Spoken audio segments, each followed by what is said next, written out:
के 2 सीवी का मैं आपको फॉर्मेट दूंगा, ठीक है। इसके बाद में वो है एक ऐसे बंदे के बारे में जिन्होंने डिप्लोमा, ठीक है, जिन्होंने डिप्लोमा से स्टार्ट किया, डिप्लोमा होल्डर थे और आज वो ऐसी जगह पे पहुंच चुके हैं जहां पे हम लोग सब पहुंचना चाहते हैं। हेलो दोस्तों, hi, welcome back to your YouTube channel.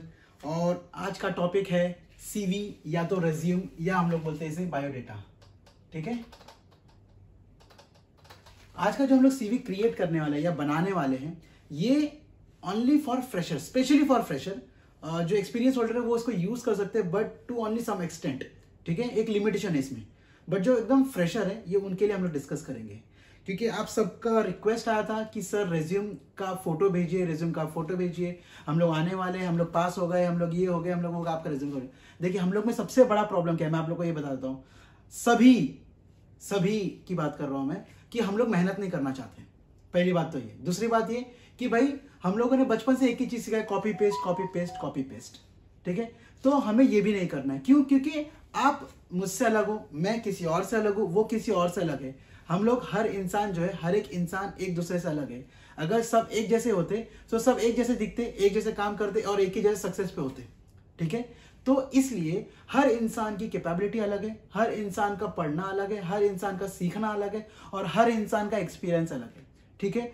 तो मैं ऐसे कुछ कॉमन पॉइंट्स लेकर आया हूं जो आप अपने सीवी में डाल सकते हैं, बट आपको अपनी तरफ से आगे की लाइन ऐड करनी है।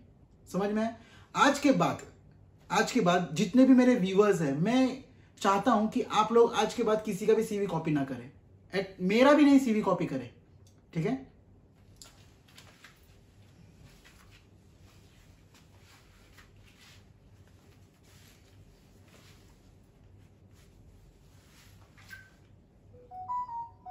तो हम लोग ये कोशिश करेंगे आज की वीडियो में ये समझने की या सीखने की कि हम लोग किस तरह से सीवी बनाएं, ठीक है। हम लोग दुबई में रहे या हम लोग कहीं पे भी रहे, आप अपना होम कंट्री में रहे, आपको कोई नॉर्मल सी जॉब पानी है या फिर आपको यहाँ पे दुबई में आके आपका जॉब सर्च करना है, वगैरह वगैरह, जो भी है, जैसे भी है। तो इन सब चीजों के लिए आपको एक सीवी की जरूरत है, जो कि आप एकदम आसान तरीके से बना सकते हैं। ना कि आप जाइए साइबर कैफे में, इतना पढ़ाई लिखाई करके आप साइबर कैफे जाते हैं और वहां पे आके सीवी बनाते हैं। उसका फायदा क्या होता है, आप मुझे ये बताइए, ठीक है। आप एटलीस्ट ग्रेजुएट होते हैं, जैसे डिप्लोमा होल्डर है तो ग्रेजुएट होता है, जो आपको सीवी बना के दे रहा है, ठीक है, वो एक सिर्फ कंप्यूटर बैठने वाला, टिप टाप करने वाला एक बंदा है, ठीक है। वो सही तरह से पढ़ा भी नहीं है, सही तरह से लिखा भी नहीं है। तो आप बताइए मुझे कि किस तरह से वो आपका सीवी एडिट करके आपको दे रहे हैं, और एक एक सीवी का 20 रुपीज चार्ज भी कर रहे हैं, और हम लोग दे भी रहे उसे, ठीक है।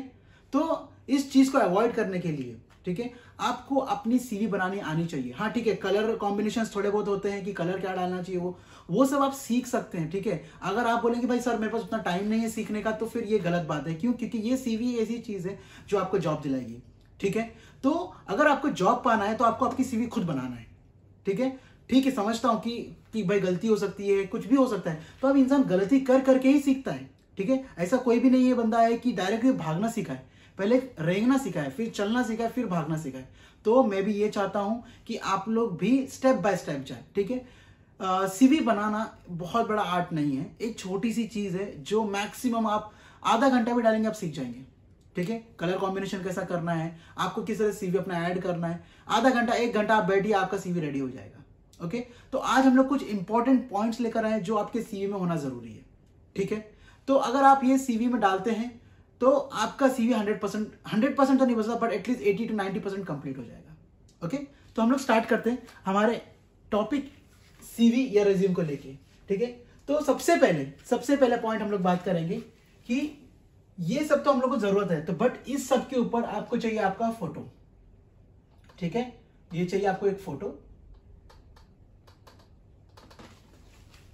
ओके। उसके बाद में आप यहां पे आपका आएगा ऑब्जेक्टिव। अभी ऑब्जेक्टिव में क्या होता है कि आप ऑब्जेक्टिव में आपका लक्ष्य क्या है, आप उस कंपनी को क्या देना चाहते हो, ठीक है। आपने क्या किया है इसका भी जरूरत नहीं है, आप क्या दे सकते हो, आपका ऑब्जेक्टिव क्या है उस कंपनी में जाने का या कोई भी जॉब पाने का, आपका ऑब्जेक्टिव क्या है। सबसे पहले तो आप ऑब्जेक्टिव ढूंढिए, ठीक है, कि आप सबसे पहले ऑब्जेक्टिव ढूंढिए कि क्या है मेरा ऑब्जेक्टिव उस जगह जाके उस जॉब को पाने का।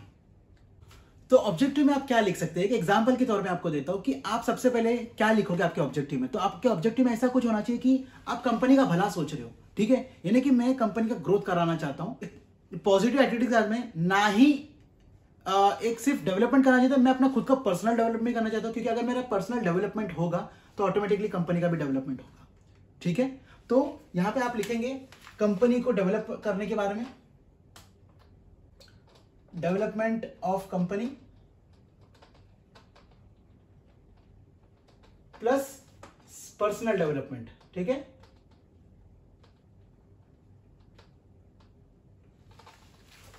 ओके। सो आप एक पर्सनल डेवलपमेंट की आपका ऑब्जेक्टिव ये रहना चाहिए कि भाई मैं कंपनी को एक पॉजिटिव रिस्पॉन्स से देना चाहता हूं, या मैं कंपनी को इस तरह से देखता हूं कि ये मेरे लिए, ठीक है, एक प्लस पॉइंट होगा, प्लस मैं अगर सीखता हूं कुछ इसमें तो मैं ऑर्गेनाइजेशन के लिए एक बेनिफिट ला सकता हूं।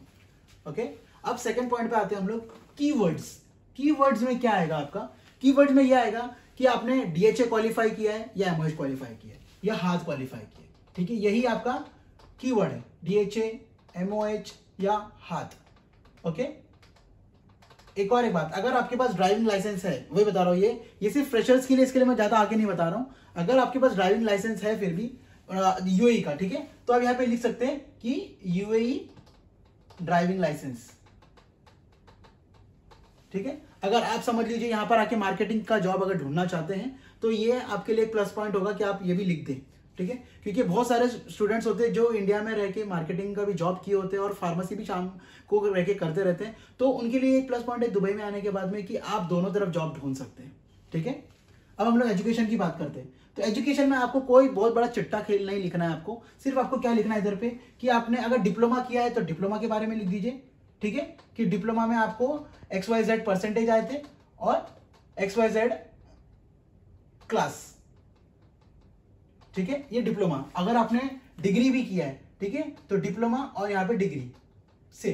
ठीक है, ज्यादा बहुत बड़ा लिखने की जरूरत नहीं, हम लोग कुछ लेना देना नहीं आपको कि कितना मार्क्स मिले थे, कितना परसेंटेज आया था, वगैरह वगैरह XYZ, नहीं कुछ नहीं लेना देना हमको। ठीक है, अगर सबको आपने डिप्लोमा नहीं किया, सिर्फ डिग्री किया है, ठीक है, तो सिर्फ यहाँ पे फिर 12th लिखना। ठीक है, यहाँ पे 12th के बारे में लिख देना कि 12th में मेरे को इतने परसेंटेज आए थे, ये डिवीजन, और डिग्री में को इतना परसेंटेज आए थे, ये डिवीजन, दैट्स इट, और उसमें कुछ लिखने करते। अब अदर क्वालिफिकेशन यहाँ पे बहुत मैटर करता है। ठीक है, बहुत मैटर करता है। इसका मतलब ये है कि आपने एक फार्मेसी के साथ साथ आपने कुछ एक्स्ट्रा और किया, जैसे कि अगर समझ लीजिए अगर आपने इंडिया में अगर आपने समझिए अगर आप जिम जाते थे, ओके, और आपको इतना वर्कआउट करने को आता है कि हाँ भाई आप किसी और को ट्रेन कर सकते हैं, तो यहाँ पे आप लिख दीजिए ट्रेनर। ठीक है, ओके, उसके बाद में अगर आपको सप्लीमेंट्स के बारे में भी नॉलेज है, अगर सपोज, ठीक है, कि सप्लीमेंट्स का मतलब सिर्फ प्रोटीन्स के बारे में नहीं है, सप्लीमेंट्स का मतलब इन ऑल कंप्लीट होता है, जैसे कि कैल्शियम, मैग्नीशियम, जिंक, किसी भी तरह का विटामिन, उसका यूज क्या है, कैसे खाना चाहिए, कितना खाना चाहिए, कब खाना चाहिए, अगर आपको उसके बारे में नॉलेज है तो यहाँ पे आप लिख सकते हैं न्यूट्रिशनिस्ट। ठीक है, क्योंकि इन सब की बहुत जरूरत है यहाँ पे। ठीक है, जरूरत बहुत है हर फार्मेसीज में। अगर आपने इसमें ट्रेनर या न्यूट्रिशनिस्ट लिखा है तो उन लोग उसके ऊपर क्वेश्चंस पूछेंगे आपको, और अगर आप उसमें सक्सेसफुल हो जाए तो आपको उसके आगे कुछ इंटरव्यू में नहीं लिया जाएगा। ठीक है, क्योंकि लोग डायरेक्टली वही देख के हायर कर लेंगे आपको, कि मतलब उनको क्या होता है, एक फार्मासिस्ट भी मिल रहा है प्लस उनको एक न्यूट्रिशनिस्ट भी मिल रहा है या तो फिर ट्रेनर भी मिल रहा है।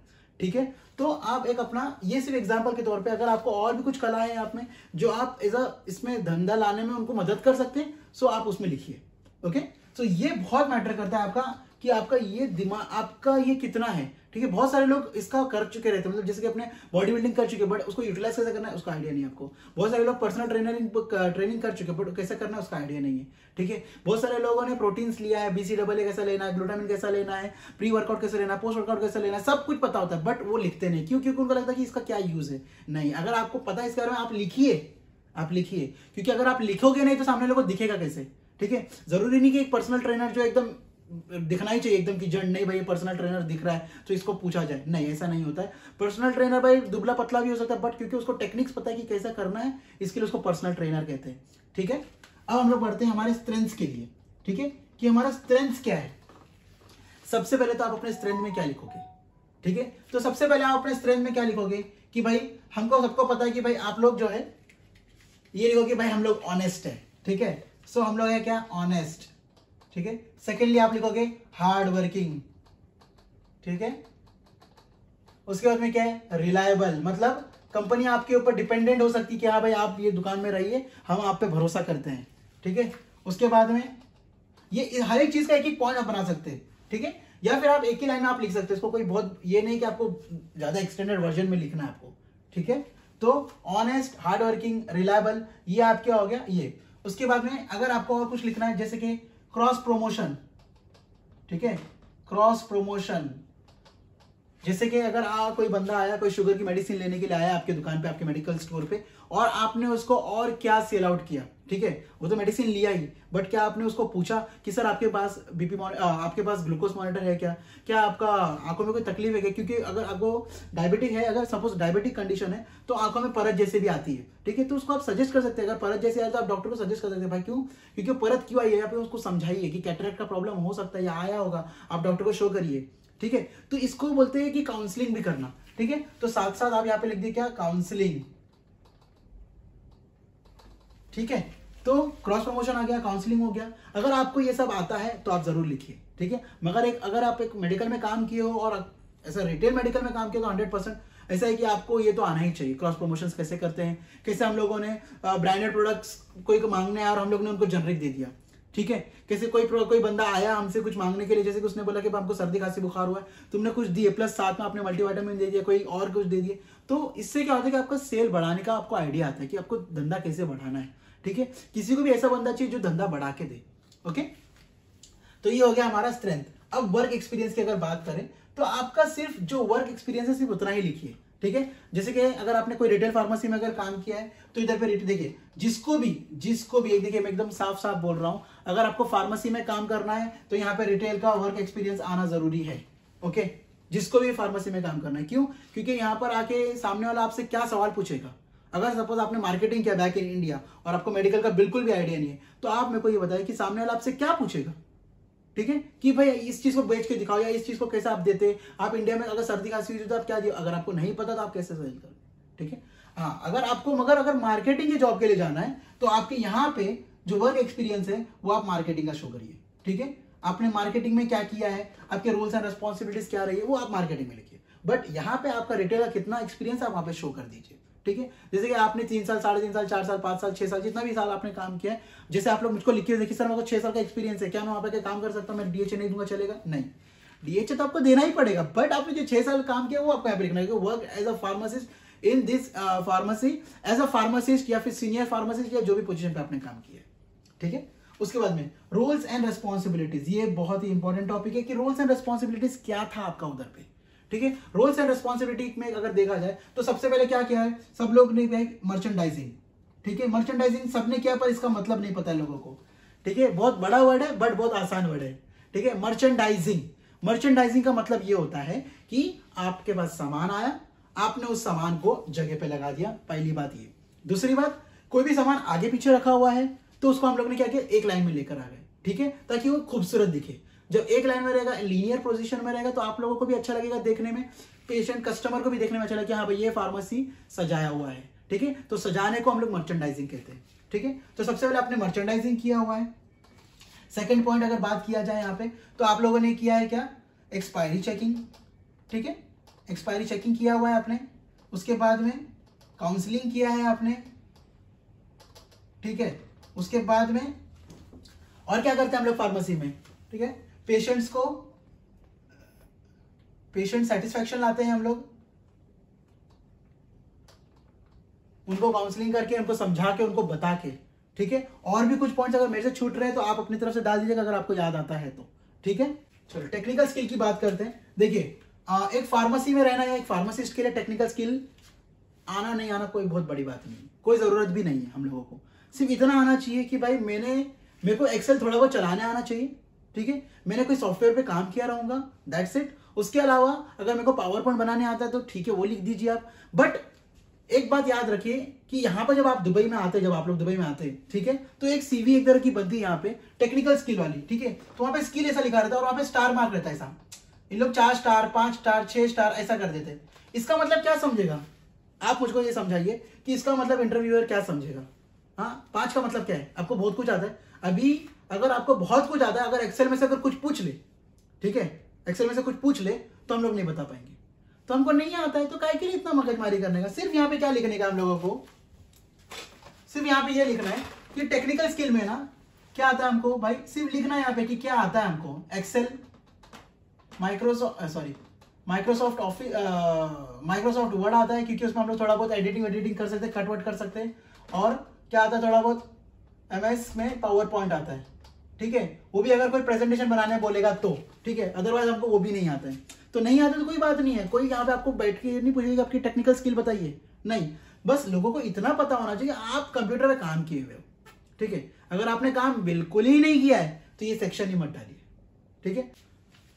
तो टेक्निकल स्किल का एक्चुअली देखा जाए तो कोई ज्यादा काम नहीं है, हाँ, बट इतना है कि आपको कोई डेटा, मतलब जैसे कि अभी सेल्स, आज का मेरा सेल्स क्या है वो मेरे को एक्सेल शीट में लिखने आना चाहिए, ठीक है, मेरे को सेक्शन बनाने आना चाहिए, मुझे थोड़ा बहुत आगे पीछे करने आना चाहिए, तो मुझे भी इतना कुछ आइडिया नहीं है, थोड़ा बहुत आता है, वही आप लोग को भी करना है, ठीक है। तो स्किल में सिर्फ इतना ही लिखना है, कोई भी कहीं पे भी अगर लिखा कि भाई एक्सपीरियंस और ऐसा कोई किया 4-5 ये स्टार डाला, तो समझ जाना आपको जॉब में बहुत प्रॉब्लम होगी मिलने में, ठीक है, क्योंकि सामने वाला क्या समझेगा इसका।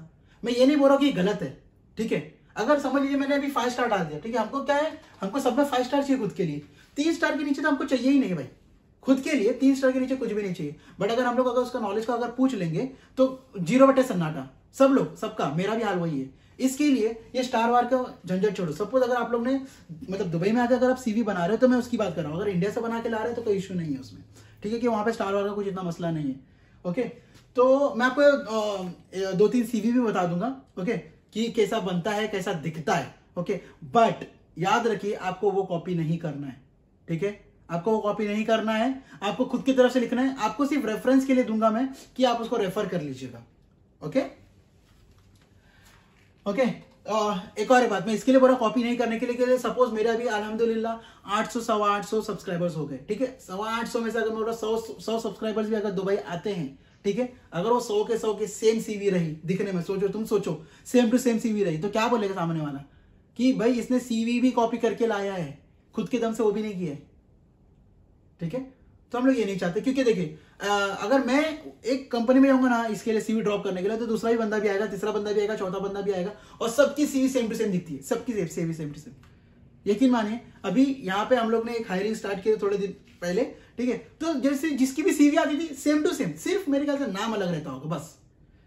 अगर नाम भी अगर मेरे ख्याल से सबके सेम होते तो मेरे ख्याल से चेंज भी नहीं करते, ठीक है, तो फोटो और एक नाम ये चेंज होता है, बट अदर देन दैट सब कुछ सेम रहता है, स्ट्रेंथ, क्या कहते हैं, कीवर्ड्स, एजुकेशन, क्वालिफिकेशन, सब कुछ सेम रहता है, मगर पूछ लो अगर नहीं पता होता है, ठीक है, उन्हें नहीं पता होता है कि हमारे CV में क्या, हमको खुद को नहीं पता है।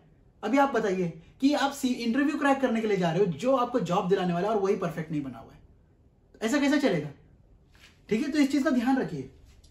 अब ये हो गई टेक्निकल की बात, अब आते हैं पर्सनल डेटा पे। तो पर्सनल डेटा पे क्या लिखोगे आप लोग? पर्सनल डेटा में ज्यादा कुछ लिखने की जरूरत है नहीं। पर्सनल डेटा में से आपको यह लिखना है कि आप सबसे पहले तो ईमेल एड्रेस, ठीक है, ईमेल एड्रेस, उसके बाद में आएगा आपका फोन नंबर, ये 2 इंपॉर्टेंट है, ठीक है,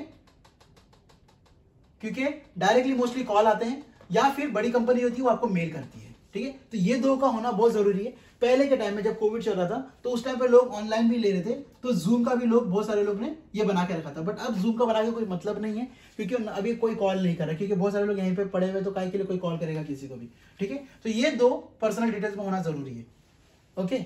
उसके बाद में आपका यहाँ पे बर्थ ईयर आना जरूरी है, मतलब डेट ऑफ बर्थ या जो भी है आपका, DOB लिख देते हैं यहाँ पे, एक डेट ऑफ बर्थ आना यहाँ पे जरूरी है आपका, ठीक है। उसके बाद में पासपोर्ट डिटेल देखिए, उसके बाद में आएगा आपका प्रेजेंट एड्रेस। अब प्रेजेंट एड्रेस में कैसा होगा कि आप अगर दुबई में आके बना रहे हो तो आपका यहाँ पे प्रेजेंट एड्रेस दुबई का लगेगा। अगर आप वहां से बना रहे हो तो वहां का तो मतलब ही नहीं बनता कि आपका एड्रेस क्या है, ठीक है, वहां पे किसी को भी लेना देना नहीं, बट ये ऑप्शनल है, ठीक है।